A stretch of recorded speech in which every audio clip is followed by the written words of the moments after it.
What's good, y'all? Welcome back to another episode of the Shinobi Squad Podcast. I'm fan service Renji. I'm Shana Mostella. So, did y'all go out and get your bags of gasoline this week? Let's just get that out the way. PSA, do not put gasoline in plastic bags. Unless you're one of these dumbass people that would do it, then do it anyway. Just thin out the herd.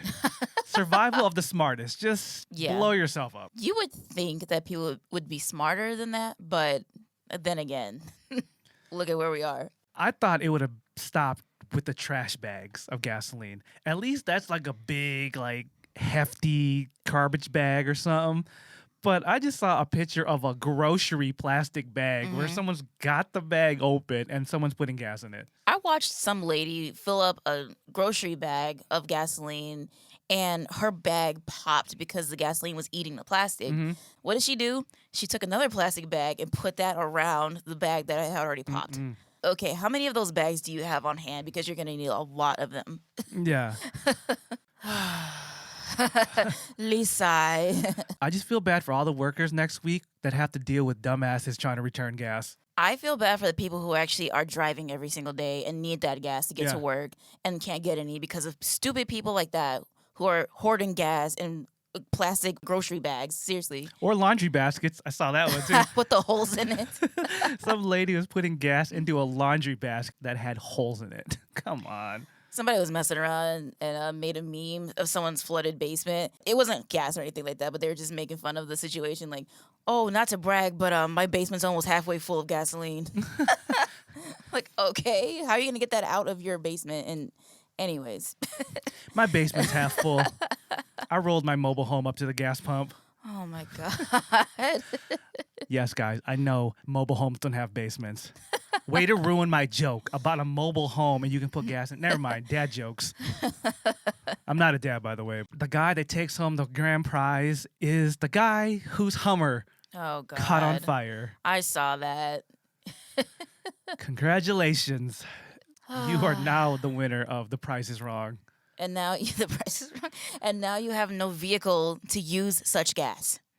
Because you blew it up. You blew up everything, basically. I'm just glad that he wasn't already still in the gas station. He was maybe like a couple of minutes from the gas station when that happened. Yeah, that thing was burnt. But hey, play stupid games. Win stupid prizes. Maybe these same people hoarded all the toilet paper last year, and now they need the gas to burn up all the toilet paper. They really do need that toilet paper because they're just shitting on themselves right now. Right. Anyways, that's not what we're talking about today. It's just what's on the news right now, and it's just so ridiculous. It's not even surprising anymore. It's not surprising that Americans are going out of their way to make things worse for other Americans, and I hope my international friends are getting a kick out of this, just laughing at the gas hoarding and also laughing at the people complaining about the prices going up. Right. Europe and Asia has been like, oh, y'all just now hit $4 a gallon? Or $4 a liter because they don't do gallons over there. Californians are laughing at people in the Southeast like, welcome to the $4 club. We've been here for the last 10 years. These people in these smaller cities and these smaller states, they have absolutely no idea what quote unquote the real world is because they're so used to pretty much dirt cheap everything. And so once inflation goes up, they think the world's ending. Like, oh no, I can't waste my gas, better hoard it. You know, okay, whatever. That's not a real problem. I mean, you got all this gas, like where you gonna go? Exactly. You got nowhere to go. Exactly. Especially looking at some of the pictures of these people that got taken. It's like, where are you going to go? You're going to go from one side of the woods to the other? They're going to fly to the moon. That's what they're going to do. They're going to drive to the moon. They don't trust flights because terrorists. Let me drive my pickup to the moon. I mean, that's what it's going to come down to. One of the unexpected benefits of moving from LA back to the Midwest, nothing is too expensive and nothing is too far for us because we're used to those LA prices. So I'm just like, price increase? I didn't even notice. I just go to the pump and I fill up my tank. If I hear one more time someone from a small town go, I don't want to go all the way over here. I don't want to go all the way over there. Dude, that's 1 mile for you. It only takes you 5 minutes to get there. Yeah. All the way where? Where? Yeah. Where's the longest and farthest place that you've driven to? What is that? Because I would love to know what they think is far. Like, really. Honestly, like, we've driven cross country twice. Twice, okay? In LA traffic, should only take you like 20 minutes to get somewhere roughly. No. You're on the road, unless you plan your day like perfectly, like you're going to expect to be on the road for a good 2.5 hours. Yeah. To get somewhere that should only take you 20 minutes. Yeah. So don't come to me, miss me with that all the way over where? And you're from a small city? No. I know. Miss me with that. We were at my brother's birthday cookout. I was listening to this dude who is from California, mind you, from Northern California, not one of the like popular cities. He wasn't from like the Bay or anything, you know. I was hearing him bitch up a storm, like how if it's more than 10 minutes, he won't drive. He makes his girl drive. Oh, wow. We looking at her like, this your man? Like, You must really love him, huh? you must really love his dumb ass. That he's from Cali. So you should know. Those of you who do live in very small towns and you talk about traffic and getting somewhere that takes you so long, you have to go all the way. It's fake news. That's all I got to say. Coming from a big city and also being raised in a big city, don't get me started on traffic and getting somewhere and it takes you so long to get there. You have no idea what that's like. That's why they always encourage people to travel, take trips. Right. You don't have to see the world. See your state. See what other cities are like. Then you get a different perspective of life and you start to appreciate things a little more. But anyways, that's a whole nother podcast. We could talk about that for days. I could rant about that for days because honestly, these people they have no idea what the rest of the world is like. Yeah. Yeah. Now that we got that out of our system, let's move on to today's topic. You know what really grinds my gears? Let's bring it back to the cosplay world. No cons have been going on, and yet more call-outs are still happening. I'm starting to notice that call-outs are just one-sided. Oh, yeah. Nobody cares about the truth when the lie or the call-out is more interesting. I've seen too many people get called out who did end up proving themselves innocent, but the damage was already done. It was already too late. Nobody cared what they had to say. I'm talking about call-outs that went to court. That's how serious it got. They went to court. The person that called them out got sued and lost in court. But yet all the people that were involved in the call-out were still like, well, I know he proved me wrong, but he's still guilty. And then all the simps that are standing behind that cosplayer were like, yeah, he's still guilty because I believe this person that I don't even know. What is it going to take? This person took this other person to court and proved their innocence. They didn't even need to do that because they debunked everything that call out had against them. And that still wasn't enough for the cosplay community. Still wasn't enough for the public opinion. So it went to court and yet nobody cared. Oh, and that person won money, rightfully done. At least that person got what was owed to them. I appreciate what had happened with that whole situation, and I'm glad that that person walked away with something because, like you just said, the damage was already done, and there was really nothing that person could do anymore, but at least legally it was settled. So now if they say anything else about that situation, it's considered slander. But the key words were the damage was done. Right. It doesn't matter that he was in the right the whole time. Doesn't matter that he had all this proof to prove his innocence. The community already stood against him, and they're not even giving him a chance anymore. Nope. Even though he did nothing wrong, he's still seen as the villain. And that's been happening a lot lately. I believe that the victims always should be heard. We should hear their story. But on that same breath, the people being called out also deserve a chance to defend themselves. For some reason, the cosplay community doesn't believe in that anymore. It's like no one is innocent anymore, and no one is allowed to be innocent. So that's why for this week's episode of the podcast, I want to talk about navigating a cosplay call-out using the most recent call-out I've come across as an example. This particular story is about a cosplay couple that were in a long-distance relationship. For the sake of this story, because I'm not going to release any names, for the sake of the video, I'm going to call the girl Abby, and we'll call the guy Danny. Abby was trying to call Danny out about the following things. First thing was abuse, physical, forcing sexual activity with her. Mental abuse is another one. His quote-unquote drinking problem and his unrealistic relationship rules. And post-relationship harassment. She had all of this alleged evidence on a Google Drive that she uploaded for people to see. So those are the bullet points to keep in mind, and we will jump back to them. We took the time to read this extensive-ass Google Drive. I'm talking this took like over an hour to read. It was very detailed, very well put together. Screenshots, evidence, receipts, audio recordings, it was all there. Like I said, it took a long time to read through everything and then look at all the proof. There was 45 minutes of audio recording that if you wanted to listen to, you could, or you could read the transcripts of it. How the Google Drive was set up, there were chapters. I guess that's the best word to call it, because it would be like number 1, and it would have a title. Physical abuse, for example. Every chapter would start with a read first prologue or introduction to what you're about to get into, followed by the screenshots or whatever proof she had to support her prologue. The setup and the layout of the Google Drive look great. Very organized. Look like some lawyer shit, right?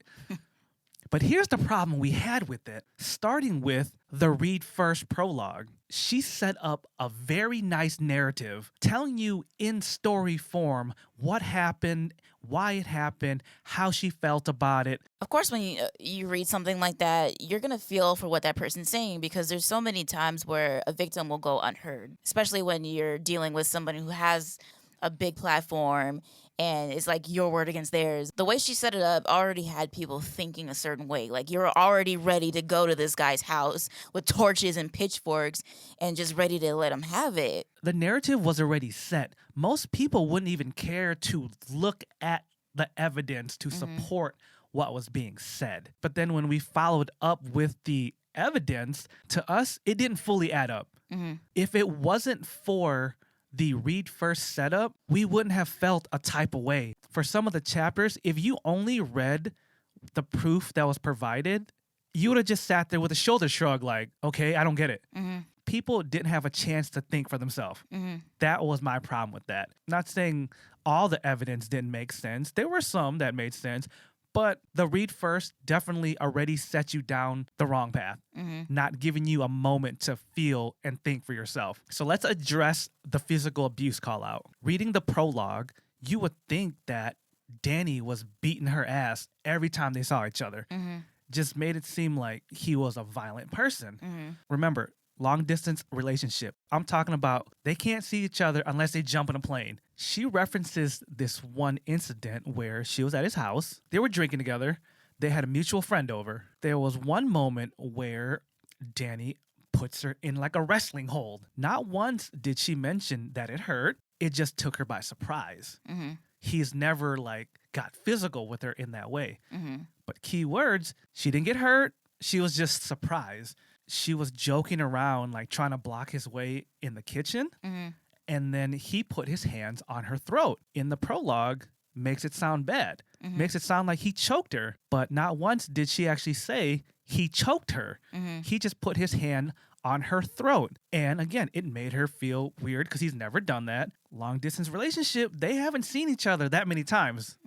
Reading the prologue, it just made it seem like he did a wrestling move on her and he choked the shit out of her. Right. Reading through what Abby was talking about in her Google Drive, you read the pretext and you're like, okay, this is going to go down. Then reading further, it's like, okay, you're saying something that's in a regular sense, it would be like a sideline, like, you know, kind of offensive, and you would think that would be abuse. But then when she explains what happened, it's more like, he did this, oh my God, but no, but it wasn't really that, and it wasn't really this. And it's like, what is it though? You're trying to say he did something to you, but no. Like, you're trying to be passive aggressive. The way I read it was, she was just being passive aggressive. Like, he did this, but no, it wasn't that bad. Or no, I didn't get hurt. Or, you know, it's just, she's saying something and then putting her hands up. Like, she didn't want any backfire for it. I'm saying this, but I'm not saying this. Right. It's like when you tell someone, hey, you know your girl's cheating on you, but you didn't hear that from me. Right. You didn't hear that from me. I'm going to leave it on the table, but you can do it with it what you want. You know, Yeah. Is either it is or it isn't. When it comes to calling somebody out, you have to be direct. You have to be specific. And if it hurt you and if you are really that mad about it, then say that. Don't just be passive aggressive like, oh, no, I don't want to call this person out, but here it is. Do with it what you will. That's what I was confused about. Did he hurt you or not? Feeling weird and feeling uncomfortable is totally different from actually being physically hurt. Right. At first, I was like, damn, did he hit her with the people's elbow? Like, what kind of WWE shit did he hit her with? But then after reading it, it's like, so did he actually do it? Did he jump off the couch like Macho Man? Like, oh, elbow? Or yeah. What did he do? You have our attention. Mm-hmm. Now is your chance to say what he did, but you didn't. That was already like the first strike for me. Right. It had me asking, what was the purpose of that? Right. Obviously, I know it was to paint the picture that he's a physical abuser, but then there was no other incidents listed. She never said he came to my house and punched me in the face because I poured the wrong milk in his cup. That was the only incident. Right. Now let's flip to the defense of that. I forgot to mention this earlier. I did go out of my way to reach out to the person being called out. I was curious to hear what they had to say. As I said earlier, I've seen too many people get called out who have proved themselves innocent. So I do take these call outs seriously. I do want to hear what both sides have to say. I wouldn't say I'm good friends with this person. I just happen to know them through the con scene. I reached out to them to see what they had to say. They debunked that physical abuse allegation. They had receipts of a conversation from Abby and their mutual friend. In this screenshot, nowhere in this message exchange, nowhere did she say she was hurt. Nowhere did it say she was scared of him. She just thought it was weird because he's never done that. The friend even asked, well, are you okay? Did he hurt you? She's like, no, I know he loves me and I know he was just playing around. Again. Seeing that, it just makes you go, okay, what are you trying to get at then? Your proof didn't say anything happened to you. And this screenshot also says nothing really happened to you. Right. When these call outs happen, you have to think about the other party as well. Like someone had said previously, there's always another side to the story that you have no idea about. And unless that person's just as shitty as you are for putting all this evidence and all this like stuff out there that doesn't pertain to anybody or anything in particular, you're just putting it out there and letting people like do what they want with the information. Unless that person's willing to put their stuff out too, there's really so much back and forth and he said, she said, to where at the end of the day, if you didn't file a police report on this person, then obviously it wasn't that big of a deal to you to where you needed to really say these things out loud. Honestly, that's my opinion. Another thing that really bothered me about Abby's story was the fact that she seemed to leave gaps out from the story. She would say things like, oh, I don't remember all of the details and I don't know what really happened, but ... and just kept going on with her accusation. It's like, then I kind of have a problem with believing your story, honestly. Like, it's a call out, not a choose your own adventure book. Right. You were able to lay out this very organized call out.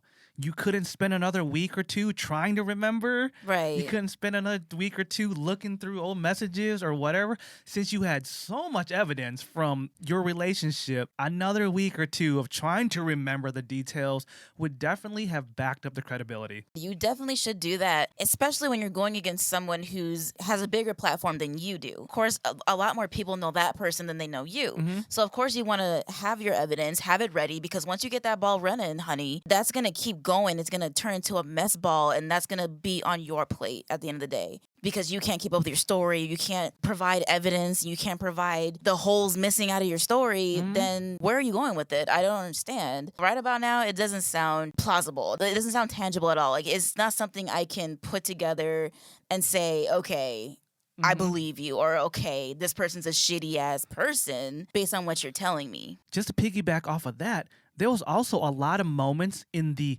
evidence that were blacked out. There would be message chains where parts of the conversation were blacked out. It's like, why is it fair for you, Abby, to put out everything Danny said, but you blacked out some of your own conversation? And that leads me into the forcing sexual activities call out. The example that was provided was Danny was trying to pressure Abby into some kind of like webcam sex session or something like that, right? The read first section lays it out, pretty much says, Danny's got a history of forcing me into doing sexual things I don't feel comfortable doing.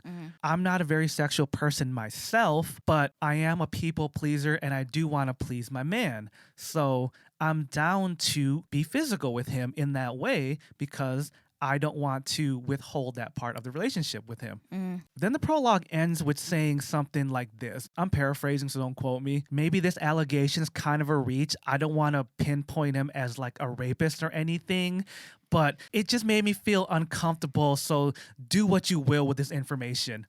Right there.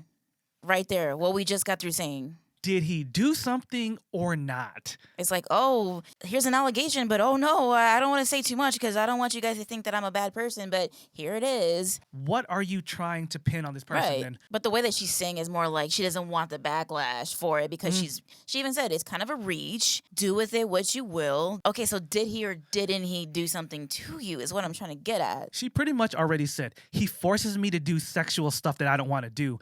But then she also goes to say, well, I know I'm not sexual, but if my man asks me to do something, I'll do it for him because I want him to be happy. So did he force you or did you do it to make him happy? Right. Like you already said you're not a sexual person. We get that. That's fine.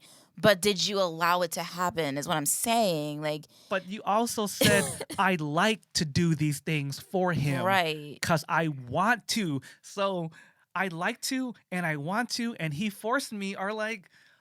You're all over the place. Opposite end of the spectrum. Yeah. I'm trying to feel for what I'm reading because most of my friends are women. Yeah. I would hate for my friend to go through something and nobody believed them. So I'm really trying to read this with an open mind. These are the things that make me go, So let's get into the evidence. It is screenshots of messages that they sent back and forth. Danny reaches out to Abby and says, hey, I want to have a session tonight. He says, you don't have to do anything. I just want to see you on camera and I'll take care of myself. She's like, well, do we have to do this now? I don't really, feel like doing anything. He said, no. You don't have to do anything. Just put on something cute or something sexy just so I have something to look at. Mm-hmm. She's like, oh, okay. So she puts on something. And then she goes to say, can't we just do this in person? And then he's like, I can't wait. I'm not going to see you for a couple weeks. So she's, oh, okay. And then parts of the dialogue get blacked out. Mm-hmm. And then there's a cliff note on the side saying, our sexual preferences and the things we talk about is no one else's business. So that's why I blacked it out.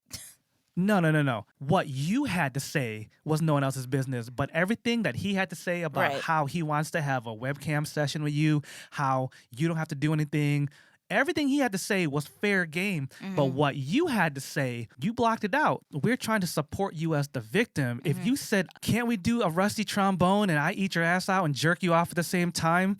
No one's going to judge you. Mm-hmm. That shows you're being honest with us, the reader. Right. So if you into some freaky shit, that's not what we here to judge. We're here to see if this conversation you had with him was the forced sexual activity you say it was. Right. Through this conversation, it was pretty much just like, hey, Shana, would you do this webcam thing for me? Really? Right now?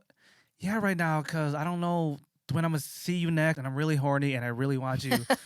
Can you just put this on for me? Okay, I guess. Okay, what do you want me to wear? The end. Right. That was pretty much it. Nowhere did it say, please stop, I don't want to do this. The only time she did mention being uncomfortable was, I don't really know what to do on camera. I feel kind of uncomfortable, playing with myself and stuff like that. She didn't say playing with herself, but that was what she was saying. Well, we don't know because she blocked out what she said. Yeah, she blacked out a lot of the things that she said. Mm-hmm. So, but he just reemphasized, no, I just want to look at you, and that's it. Yeah.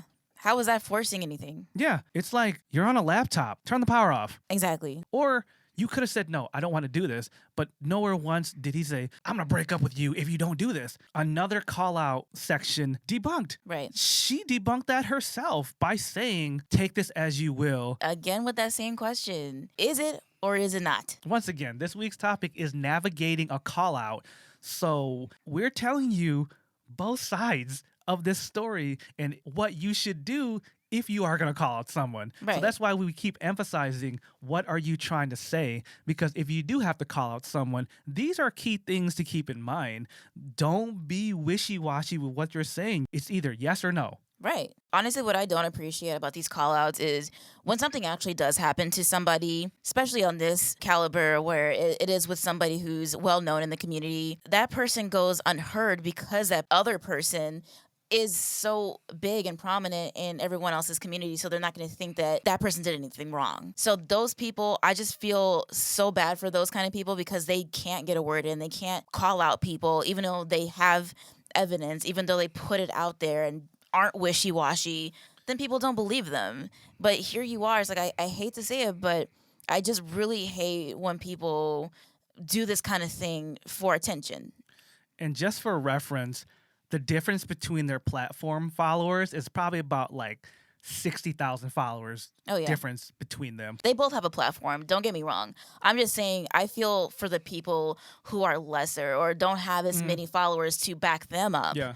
In accusations like this because they don't have an audience and they don't have people to help them out and have their back in these kind of situations. So when this kind of thing happens, I would love for it to just be 100% genuine. Be as genuine as you possibly can with these things because as soon as you start this whole cancel culture thing, like that goes out of control and you know about that. You already know about that because we've done it so many times within our own cosplay communities.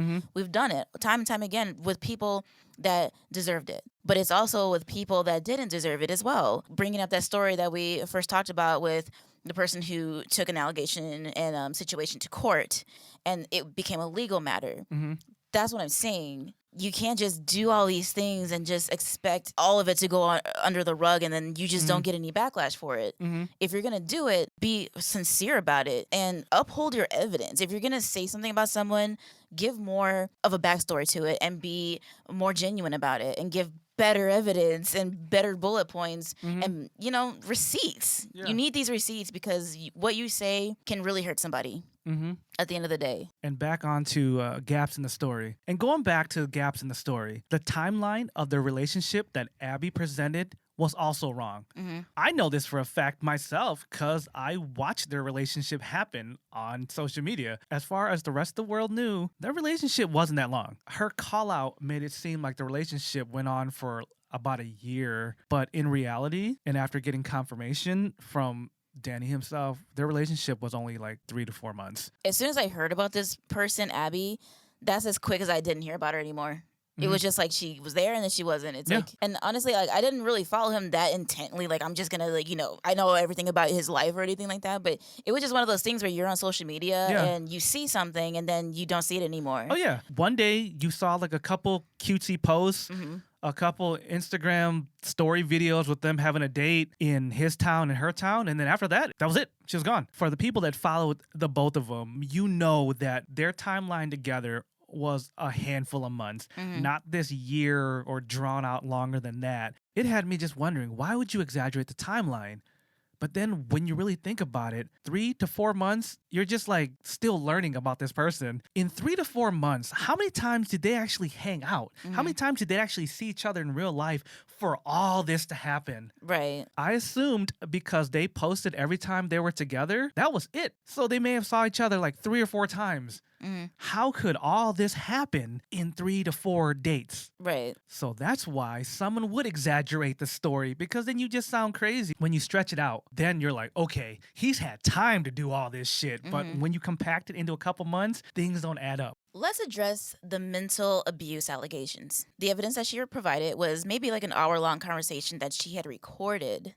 She also provided a written transcript because there were certain parts of the conversation that you couldn't hear. In my honest opinion, as a woman and someone who's been in a relationship for 10 plus years, it just sounded like banter, like an argument that was going back and forth. And don't get me wrong, some of the stuff that was said from Danny were a little uncalled for and a little bit out there. But, again, as a woman who's been in a relationship for 10 plus years, I've said some things that I didn't mean. When you're with somebody for that long, or when you're with somebody in general, sometimes you do take low blows at that person because that's your way of getting back at that person. We're heated in the moment, and that's what happens. You're emotional, you're hype, and of course you're going to just say shit because you're pissed off. Right. A bunch of y'all would be damn liars if you've been in a relationship and you've had a really heated ass argument and you didn't say something about someone's mama. Right. And that's why your mama can't find your daddy. It's like, oh shit, you didn't talk about my mama. But that's the shit that happens in heated arguments. Let's go back to the timeline of their relationship. 3 to 4 months, they probably haven't had that many arguments, so they don't know when they're crossing the line with each other. Exactly. So of course they're gonna say shit. Honestly, if you're in a new relationship where it hasn't been going on for that long, you're gonna have the worst arguments of your whole relationship. And sometimes if you stick it out with each other, that's about it. Like, as long as you don't have more things to talk about and more things to argue about, in that way, then you're gonna run out of things to even argue about in general. True. Most of the hardest fights happen at the beginning because you're still learning about each other. Right. You're still seeing what your boundaries are with each other. Sometimes people don't even know they're saying off the wall shit. Right. Some people may be used to being sarcastic or just assholes because that's how they were raised, but they don't know that offends someone else. Oh, yeah. We all have friends who are just dicks to each other. On the outside looking in, you're like, how do you hang out with this person? Right. But then they're like, nah, man, that's how we are. He tells me I'm fat. I tell him he can't do shit. And then, it's just how we joke with each other. Right. So 3 to 4 months, these two are still learning what their boundaries were. Yeah, and honestly, I've said some pretty messed up shit to you, too. Call Yeah. you a bald-headed stepchild and all it's the above. Exactly. I don't condone that behavior, but I understand when it happens. Mm-hmm. You shouldn't be taking low blows at your partner, but in the heat of an argument, the shit happens. So back to the evidence. A written transcript was provided. Mm-hmm. Of course, when you read out any argument, it sounds way worse than it is. It's just like when you read a text, sometimes you read the wrong way. So for a whole ass transcript to be provided, of course you're going to read it and you're going to feel how you want to feel about it. Because once again, every chapter has a read first. Mm-hmm. You read her prologue and she's already got you mad. So everything you read after that has got you even more hype.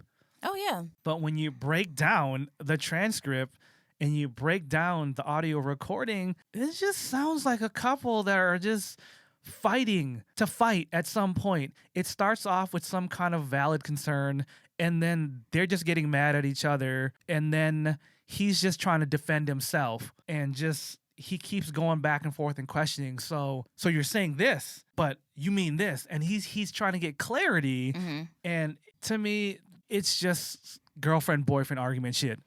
And bringing it back to them being long distance, they're not around each other enough to know each other's antics and know each other's personalities that much to where they're like, why would you even say that? Why would you, they're not around each other all the time. So, of course, it's going to be like that at first, especially during the pandemic. There's no way you can just meet up and just, be around each other all the time. So, of course, they're going to have some hiccups. They're going to have some arguments. It's natural. And if they went off the deep end with each other, that's their business. And honestly, I've heard couples call each other worse things and do worse things to each other and still get back together at the end of the day. Yeah. And they're all merry and happy because they got it out. Yeah. They got out their frustrations and then everything's settled. And it's like, okay, so what you doing next Saturday? Go ask your mommy and daddy. Exactly. Go ask your mommy and daddy how much they Exactly. used to hate each other at some point. Especially people who live together or people who are finding out things for the very first time. She doesn't know what's going on his end just as much as he doesn't know what's going on her end. Maybe she's having a bad day. Maybe he's having a bad day. But they don't know that about each other yet. They're not around that much to know that. So why would they have this merry-go-lucky relationship at the start? Another point that she kept bringing up, I think there was a whole chapter about this too, about his drinking problem and his unrealistic rules. She went as far as saying how much he would drink every day. Of course, that's a problem. That I do agree with. And he also acknowledged that he does have a drinking problem. He says that in some of the messages and the proof and stuff like that. Alcoholism is no joke. Being an alcoholic is no joke. I've seen a lot of friends and family just ruin their whole lives. I've seen people work hard to get out of it. Hell, I don't speak about this a lot, but during parts of my life, I've been very low and I've suffered with alcoholism too. And I definitely understand the struggle.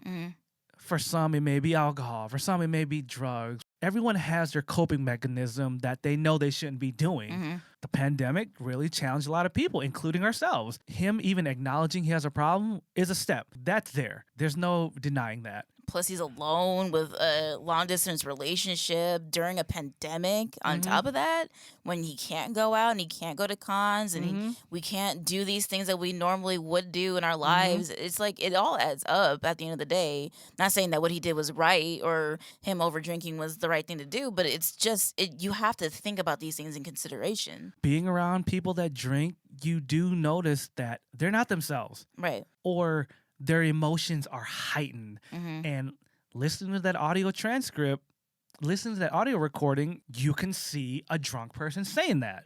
Doesn't justify what he said, but it makes sense why someone would go off the deep end. Couples argue, and when they get drunk, it's bad. Oh, yeah. But at the very least, it's not like they were together and he slapped the shit out of her, because they have been together when he was drunk and nothing happened. Right. Another thing she tried to address was his unrealistic rules. It was pretty much after a certain time, if they have something to argue about, that they're not going to argue about it. They can talk about it the next day. If you have a problem, address it the next day. Let's not go to bed mad at each other. That makes sense. You shouldn't go to bed mad at each other. For him, he was like, I drink, and after a certain time, we're just going to argue, and it's not going to go anywhere. She said she never agreed to those terms, but she did it anyway. And honestly, that's not an unrealistic thing to say, because we have that rule with each other. If we're drinking or if we're, doing something, we're not going to come to each other at the wrong possible time. Because it's going to come off worse than it is. I might have a problem with you and I might want to address it. But when we're drinking or when we're out with friends, like, those are no-nos. Like, you don't do that. Yeah, because sometimes if you were drinking and, like, if Shana burped, I'd be like, oh, you just gonna burp out in public? And then I'll turn around and fart on her thigh, be like, oh, yeah? How you like it, bitch? And that's how fights ensue for no reason, because you're intoxicated and anything can set you off. Right. So that's why we had that rule. Like, look, if we both been drinking and we may have a chip on our shoulder and something we want to talk about, we made it a rule to not talk about it until the next day. Because that's how you get caught up talking shit about each other's mamas. Honestly, it doesn't have to go there. Just make a rule to where there's a time and place, basically. I don't think that's out of the norm. And that's what a lot of couples do. They do lay down rules of what works for them. Like, talk to me during this time. I'm not trying to avoid you, but talk to me when the time is appropriate. Don't wait for me to get out of work, get in my ear as soon as I come home. I'm already stressed from work. Right. Let me have dinner first and then be like, babe, we got to talk. Something. I don't think that's unrealistic. Side note about Abby, she's never been in a long-term relationship. So, of course, things like that are new to her. Right. If you've never been with someone for over a year, you don't know what a real relationship long-term sounds like or acts like. If you've never been in a relationship long enough to get to that point, to know each other's differences and to be mad about it, then you don't know anything. Yeah. Another rule he had was, let me know who you're talking to and who you're hanging out with. If someone's going to come over, let me know. Another rule we have personally. Shana and I are the least jealous people you will ever meet. No. Not to get into too much history of my past relationships, but I've been in open relationships. I've been in poly relationships. I've dated a stripper. I am the least jealous person you will ever meet in your life. If you date me and say, hey, this dude's hot, can I hook up with him? I might say yes. You'd be like, he is hot. Let me hook up with him too. Yeah. Can I smell the room after you're done? Can you take a couple pictures for me? Does he have a Patreon? Like, I am the most chill person ever. Or OnlyFans. Patreon was so 5 years ago, Renji. Like, no one does Patreons anymore. Okay. Can I smell the room? And can I get a discount on his OnlyFans? I mean, I let him smash my girl, so I at least should get a discount. Anyways, support your local artists on Patreon and OnlyFans. You see? So, he'll let somebody else smash his girl and then promote them on the podcast. Yeah, it's like, it's all about communication. It's all about setting these ground rules for each other. And as long as everyone follows these guidelines, it's cool. So it's not too out of line for someone to say, hey, let me know who's in your life. That's one of my rules. I don't care who you're talking to. I just want to know who's in your life. Because that way I can keep track of these things. So one day 6 months from now, if you come and tell me, Bob did this to me, and tell me this story, it will make sense to me because I would have kept track of your relationship with Bob to be like, oh, yeah, that's why he slapped you in the face. Because remember at the picnic, you was talking shit about his mama. But if I didn't know you was at the picnic talking shit about his mama, I wouldn't understand why Bob slapped you in the face. That's a realistic rule because, again, with the long distance thing, it's like they're not around each other enough to know anything about their personal life like that. Like, she might pick her nose after 9 p.m. at the end of the evening, but he won't know that.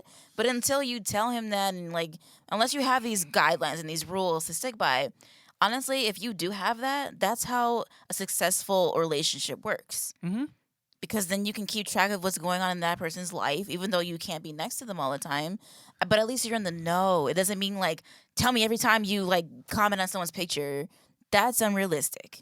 Or tell me every time you compliment somebody out in public. That's unrealistic. Saying, hey, let me know who's in your life. Let me know who's coming over. Because she has her own platform as well. It's not too much to ask to know who's in your partner's life, especially if you're long distance. Especially if you're popular, too, on the internet. You're a popular woman. You have an OnlyFans. Yep, you put yourself out there. I was about to get into that because the prologue was just saying, unrealistic rules. He's jealous, jealous, jealous, jealous. A jealous man would not let his girl have an OnlyFans. This girl, Abby, is all over the internet in nothing but her underwear. Nothing wrong with that, but I'm just saying, when you go to this person's profile, it's underwear, underwear, underwear, underwear. You're an attractive woman. You're out there. People are going to holla at you, even though you might not be sexual, quote unquote, like actively, but you sure are capitalizing from that community, and you're putting yourself out there like that. So what is he supposed to think? Especially if he's not next to you. He's not the one taking your pictures. He's not the one right next to you when you're doing all this stuff for attention. So, you know? What is he supposed to think? That would be something you would ask a lame-ass insecure dude. An insecure dude would be like, well, what am I supposed to think? You're out there naked on the internet. But he's not saying that. He's not saying that. If he was this jealous person that the prologue put him out to be, he would be saying that. But he's just like, oh, cool. I see your OnlyFans is doing well. Oh, but guess who gets to keep their OnlyFans accounts? Jealous dudes wouldn't even be for any of that. If he was the jealous dude that she portrayed him to be, she wouldn't even be posting those kind of pictures on Instagram. Exactly. But he met her like that. So he's never said no. He's never been against it. None of the transcripts say, I don't appreciate you being on OnlyFans. It's like, hell, that's probably half of the reason why he's with you in the first place. Because he saw something that you were trying to portray on the internet. And aren't you making a killing from your own thing, doing that on OnlyFans? That's good for you. But it's not an issue. It's not. It never was. So for us, that was another call out debunked. You're trying to say this man is super jealous, yet he's not jealous about this. Again, with the up and down, like, you have a problem, but it's not really an issue. There was moments that he did get upset and kind of flip out because she hung out with someone that he didn't know was coming over. That is a gray area. On one end, I do see her point that it's exhausting to always just keep track of who's in my life. So if someone stops by unexpectedly and we're done talking for the night, I'm not going to call you and be like, hey, Dale's coming over, you know? But how often is that happening to where it's an issue? Again, we don't know those things. So in the evidence provided, there was a moment where those two got done talking for the night. And then something came up, and then she ended up hanging out with one of her friends. He finds out later and got mad and be like, yo, you didn't tell me so-and-so was coming over. So that's where it's just like, was I supposed to call you and wake you up? Because he said he had to go to sleep. He had something he had to do. A text would suffice. And that I can give her some credit for. Maybe you can't tell them at the time, but you could still let them know before they find out on their own. It also goes back to how strict is this? And relationships are all about communication and what you agree to. It is about communications, what you agree to, because if you let that person just go off thinking on their own, then he's just going to think Abby has an open door policy where anyone's allowed to come over at any given time, and he's not going to know about it or find out about it until it's the right time. Then to Danny's credit, the cosplay community is full of creeps. Abby is on OnlyFans. She works with different photographers. She's got people in and out coming through. As someone's boyfriend in the cosplay community, you can't help but not trust people these days. Oh, yeah. Let's be honest. Just during the pandemic alone, so many cosplay creeps have been called out. People that have been in your life or someone else you know's life. Someone you know knows someone that got affected by a cosplay creep. Even during the life of this podcast, we've been doing this for a year and some change. We have addressed so many people that we know personally, that we have talked to, we have been to events with. They've been over our house. They've met our families. They've, you know. So it's hard to trust people around your loved ones. Danny lives by himself. Abby lives by herself. So you can't help but worry, is this person coming over a creep? Because you don't know the details of their friends. And sometimes, even though you think you know them, boom, creep shit happens out of nowhere. But on the flip side of that, you can't trust that your conversation is not going to be recorded and then thrown out to the public for people to tear down piece by piece. You can't trust that either. So here we are. It's coming back full circle. Yep. These are in-house boyfriend-girlfriend things that they have to dispute. Us on the outside looking in, of course it looks bad. Oh, yeah. I challenge you to print out every word that was said in the worst argument you've ever had with anyone, not even your girlfriend or boyfriend, just anyone. And you read that shit and be like, damn, I was a piece of shit. Because when you get heated, you say whatever the hell you want to say. The next chapter I want to address is the post-relationship harassment. She pretty much sets up a narrative saying that he continued to harass her after their relationship. He kept trying to message her, get back in her life, talk to their mutual friends just to check up on her, and he even sent her a package. Evidence provided just pretty much was him either just checking up on her or giving pleas on how he's doing better. He's trying to take care of his alcohol. He's seeing a therapist. He's trying to convince her that he's making changes in hopes that they could at least be friends if they can't get back together. In all honesty, what that sounded like to me was just them talking. Like, if that's what he wanted to say to her, then whatever. But let me give you a real example of harassment with someone trying to get back with me. So this person, we didn't even really date. I wouldn't even say that. We were just messing around at some point in time. Me and this person aren't friends. Me and this person hadn't even really talked, I would say, in a good 5 years. And then this person out of nowhere sends me DMs on Facebook talking about how, we should get together, we should talk more, we should, do this more and that more. And I'm like, but where is our friendship, though? Where was the friendship at all, though? We just messed around. That's about it. It was pretty much like a fling, right? Yeah, just a fling. Pretty much our situation was one-sided. I was the one that was thinking that it was more than what it was back in the day, but it just never was anything. This person out of nowhere was just trying to get back in my life, trying to do everything in the book. You would have thought that me and this person were best friends at some point. But anytime I would try to be his friend and say friendly things, he didn't want to hear about that. He wanted to hear about something sexual or, get a little bit too close for comfort. This guy even took situations such as a family member of mine passing away and using that to speak himself up. Like, it's so sad that happened to you, but I got a hostel in Puerto Rico that I'm managing. Like, maybe I can sweep you away for a weekend and you can get your mind off of the situation. Well, how simple and convenient is that for you? To be like, let me take this situation and make it about me real quick. Hold on. That is such a clown ass move. First off, you trying to catch this girl on the rebound after a death in the family? Yeah. And then on your rebound shit, you can't even put her in a hotel. You trying to be like, hey, come to my hostel and you can share a bunk bed with 12 other people in the same room. Isn't that sexy, being in a random hostel on an island with 16 strangers? Like, bro, you couldn't even put her in the suite?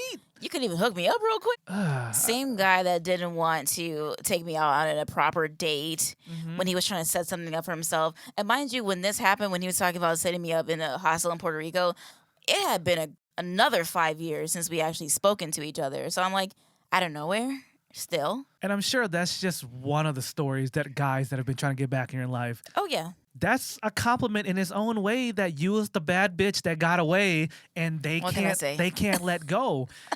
So back to Danny and Abby, maybe to Danny, she was the one that got away. He still cares about her, especially because it's so fresh. And how would you take offense to that? You are a beautiful woman. We all have friends that have the one that got away story. Mm-hmm.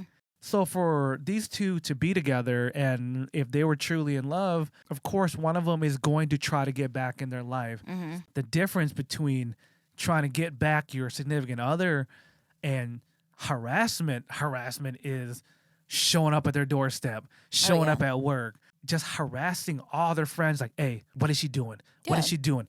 Who's that person in her life? From the evidence provided, that was not the case. It was just, hey, I know I messed up. I'm taking steps to get better.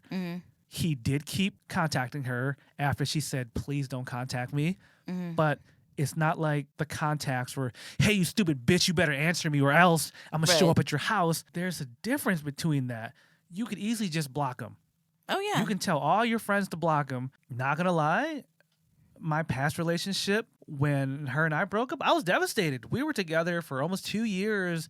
She moved in with me, and even though I knew better, there was some nights where I was just depressed, and I sent a message. I sent a text.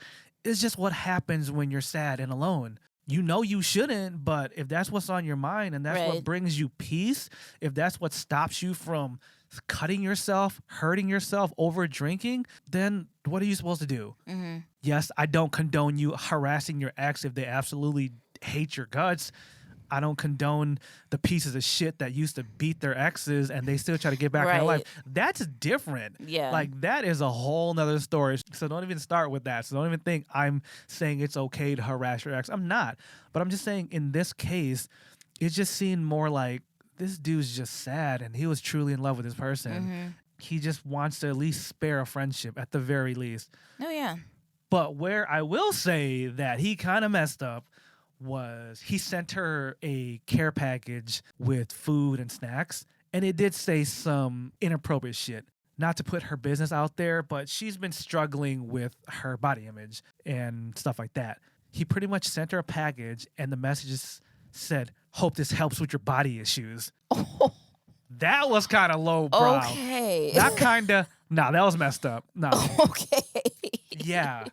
So I said not to put their body image out there. So imagine if the issue was she was overweight, right? Right. And be like, send her some Slim Fast and like, I hope this helps you get skinny. Okay.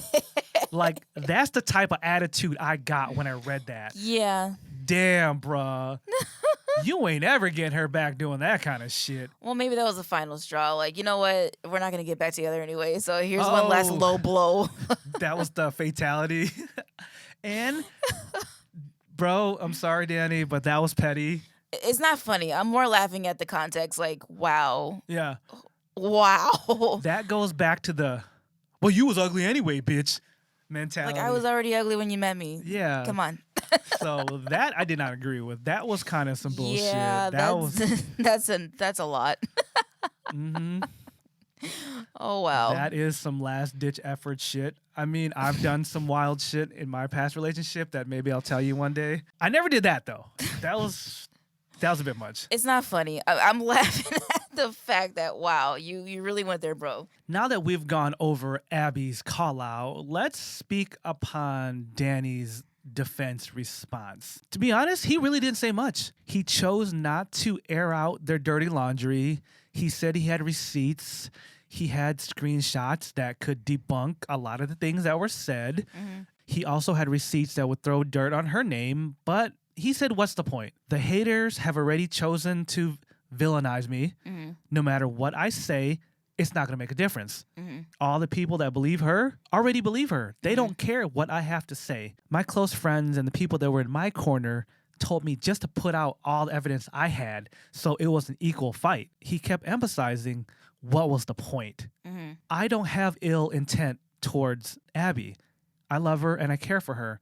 I would never want to go out of my way to hurt her the way she's trying to hurt me. It's a lose-lose situation. So again, I ask, what's the point? The people that believe me already believe me.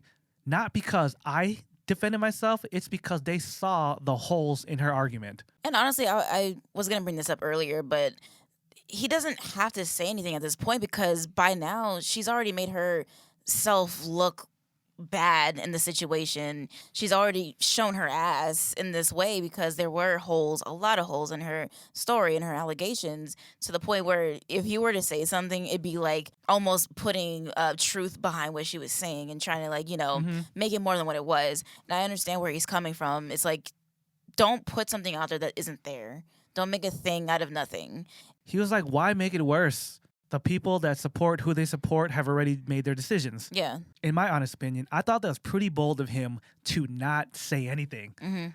I thought at the very least he would publicly debunk the allegations. Mm-hmm. At the very least, he could be like, okay, she said this. Well, here's the proof. He doesn't have to incriminate her in any way. He doesn't have to make her look bad. But I thought he could at least have been like, this is what you heard happen. This is what really happened. Because he has the proof. He's confident in his innocence and feels he doesn't have to say much more.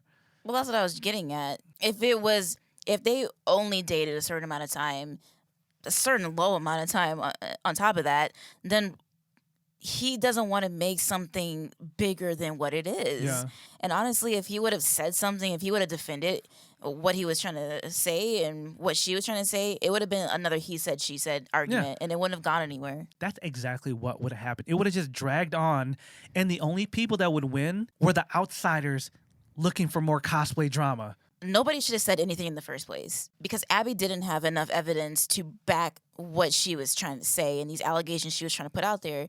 I think, honestly, it should have just been between Abby and Danny. It didn't have to be out in the world like that. It just seemed like a lover's quarrel, as they say. It was in bad taste, honestly. And if something really did go down, if something was that detrimental and, you filed a police report and you got a restraining order on this person, then that's something to say, put on a social platform and, like, put that out there. But none of that happened. So I just feel like this should have been handled between the two of them. Just the timing of it seems suspect as well. There was a whole nother section about Abby becoming friends with one of Danny's exes. The timing just all aligned. And not to put more speculation out there, but it's kind of like she didn't have a problem until she met the ex who had a problem. So do you really have a problem, or is the ex making you have a problem? Or is the ex trying to put words in your mouth, trying to make something out of nothing? She's trying to exact her revenge through you. Oh, and it all comes down to that at the end of the day. Because honestly, like, what they were going through is something personal that should never have been aired out. I forgot to say this at the beginning.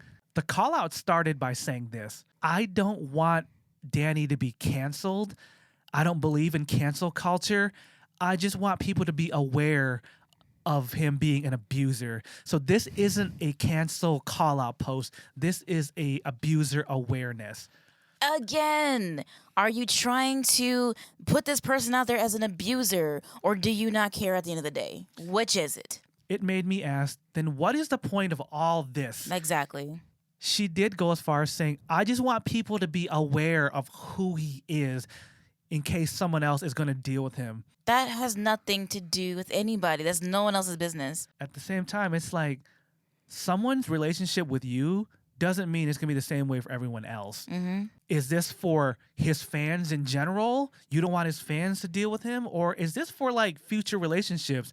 Because if that's the case, what happened in just sliding in someone's DMs to be like, hey, this is what happened to me when I dated him. Just be cautious. People have done that for me. I'm sure people have done that for you when you dated sketchy people. I don't have a problem with her saying, yes, he's a piece of shit, cancel him. Or just sliding in people's DMs. I'm all for warning people in the community about someone, but take a stand.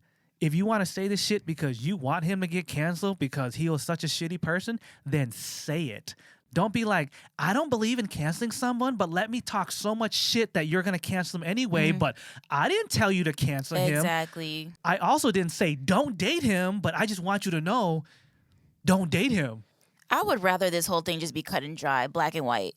either hate him or love him. It's like I would rather go into this knowing that he's a piece of shit and knowing like, okay, you got the evidence. Now I'm gonna go and hate this person and go like have a whole witch hunt and go to his house and beat him up or whatever. I would rather that than just this up in the air. It is or it isn't. Like what are we talking about right now?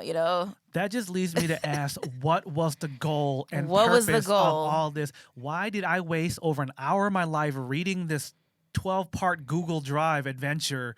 Honestly, the way that she went about it, it could have really just been handled between either them or someone who's trying to be with Danny in the future. Like, it should have just been, like, under wraps. Like, this kind of shit, what she was trying to do, it didn't add up to anything, really. We shouldn't even be talking about it, Yeah. but here we are. Because cancel culture is so toxic. It really is, especially if you have nothing to put out there that's tangible that someone can take and make their own decisions about it. I'm like so adamant about it because things like this have ruined people's livelihood. They have. When it comes to someone like Danny, he makes his living through this culture. Yeah. I won't say what he does and stuff like that, but his livelihood does depend on this. So you're saying you don't want him canceled, but you're still trying to take a shot at his livelihood. So if your words get him canceled, this person can be homeless and ruined forever. But you can't even admit that's what you want because you want to save public image about yourself. Yeah, that's what I have a problem with. Because you're messing with that person's money at the end of the day. And if you're going to be about it, I hope to God, like, you will be about it and not waste somebody's time and someone's reputation. You're putting that person's livelihood on the line by saying these things and putting them out there like that. You're doing all this and you're not even sure you want to do it. Right. So that's a red flag right there. Pump the brakes, take a step back and be like, is this what I really want to do? So that's why I do take these call outs so seriously. And that's why I talk about it. And that's why I want to take time to talk to y'all about how to navigate through these call outs. So after reading the entire Google Drive and reading his defense, I've come to this conclusion. Was Danny a shitty or dangerous person? No. No. Was he a terrible boyfriend and had some issues? Yes. Sometimes even the nicest dudes are the worst boyfriends. Being a good partner comes with experience and learning. You may be nice and you may feel you're righteous in your own way. Depending on the people you were with and your upbringing, that don't work for everyone. Relationships are about compromise and communication. I wouldn't straight up call him a bad boyfriend because you don't know anything about their relationship like that. What she conveniently left out, the things that she didn't really touch on their personal relationship with each other. But I would go as far as saying, just from the outside looking in, like maybe he made a lot of mistakes. Yeah. Not maybe, he did.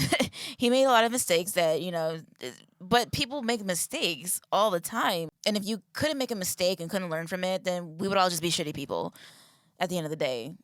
I wouldn't go as far as saying he's like a really bad person or anything like that, but he did make mistakes but he did own up to it. That's still not out there enough for me to be like, okay, send him to jail. You can be a bad boyfriend or girlfriend, but that doesn't mean you're a bad person. Right. You just don't have relationship skills.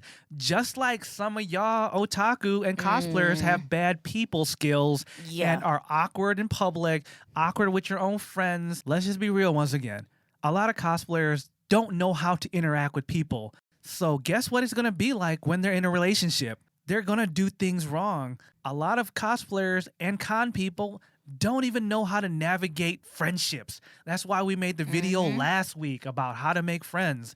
So imagine that same anxiety, that same cluelessness about relationships. Not saying any of these two were clueless, but look at your peers around you in this community. Really think about how some of your awkward friends would be in relationships. Really think about it.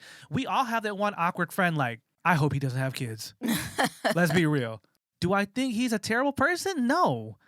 But he did make a lot of mistakes in this relationship since he didn't take the time to defend his boyfriendness, if that's even a word, his boyfriend abilities. That's the conclusion that I'm left with. He was a bad boyfriend in that situation, but I still don't think he's a terrible person that needs to get burnt at the stake. And I also don't think that any of this information should have been leaked in No. the media.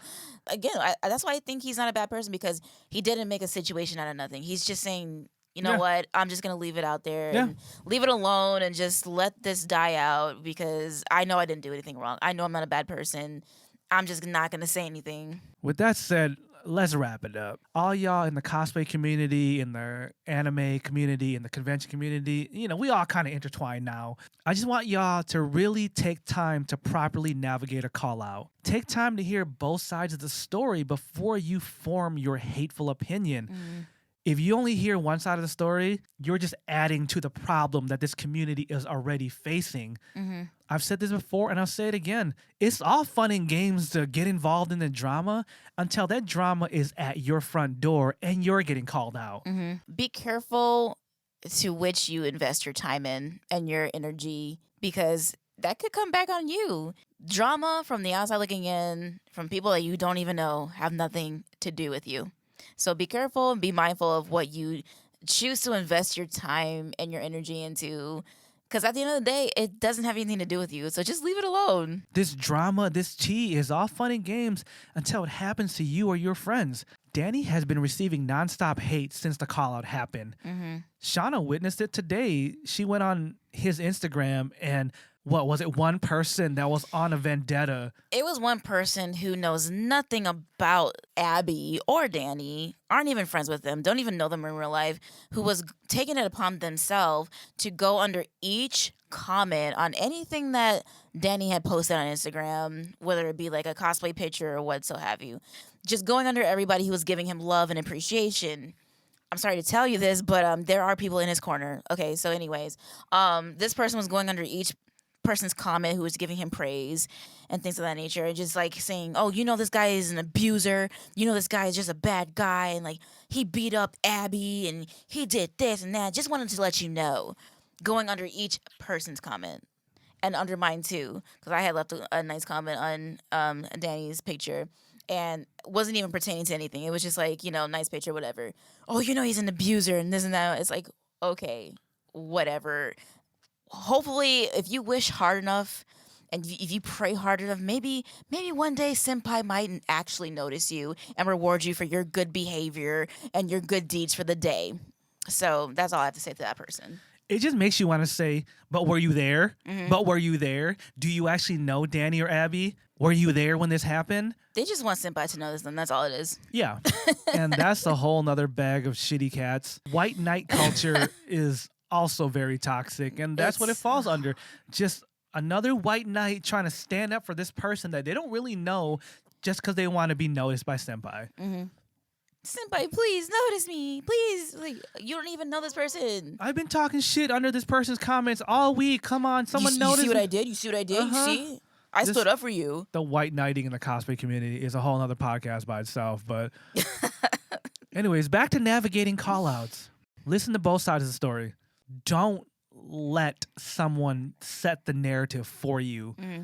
A lot of people will post, this person's a piece of shit. Make sure you unfollow him and cancel him right now. And then they will post a link to why. But then you will already see what that person said. And you will remember their name. And then your brain will be like, cancel Danny because my friend said to do so. But if you never click that link to see why, you're part of the problem in this community. Mm-hmm. If you're ready to cancel someone because someone else said so, click that link and really look at the evidence for yourself. Because then you might be like, okay, that was stupid. And just maybe. And just maybe you'll be like, that is bullshit. This person is not guilty. Why are they being called out? Mm-hmm. As I said at the top of this podcast, we know so many people that have got called out and have proved themselves innocent without any doubt, but yet the damage is done. Another thing to keep in mind is you don't have to publicly take a side. Mm-hmm. If you don't agree with your friend calling someone out, there's no need to get into a public argument about it.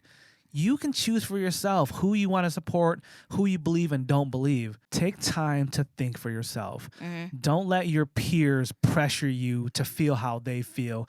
I know a lot of people be out there like, if you still support so-and-so, me and you aren't friends. Well, bye, bitch. Bye. If you're such an ignorant ass bitch that doesn't take time to listen to both sides, I don't want some unstable ass person like you in my life anyway. Because what if I sneeze wrong? What if I fart wrong and you're going to cancel me too? So when it comes to the story we just told you today, we're not telling you who's right or who's wrong. Nah. We're just telling you what our thoughts are after evaluating both sides. You can take it how you want because that is your right. Mm-hmm. You get to support or not support whoever you want because you did the research to understand why you came to the decision that you did. Mm-hmm. All right, y'all. That has gone on way longer than I wanted it to, but these are serious matters.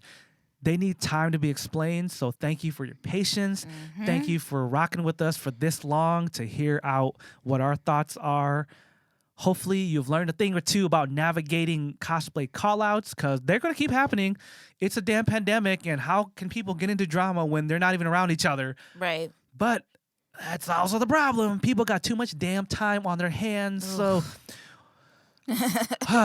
What brings more attention to your cosplay page than drama? The drama. It's like calling the paparazzi on yourself, so that happens too. But anyways, thank you so much for tuning into this week's episode of the Shinobi Squad Podcast. I'm Fan Service Renji. I'm Shana Mostella. We'll see you guys next week. Bye, guys.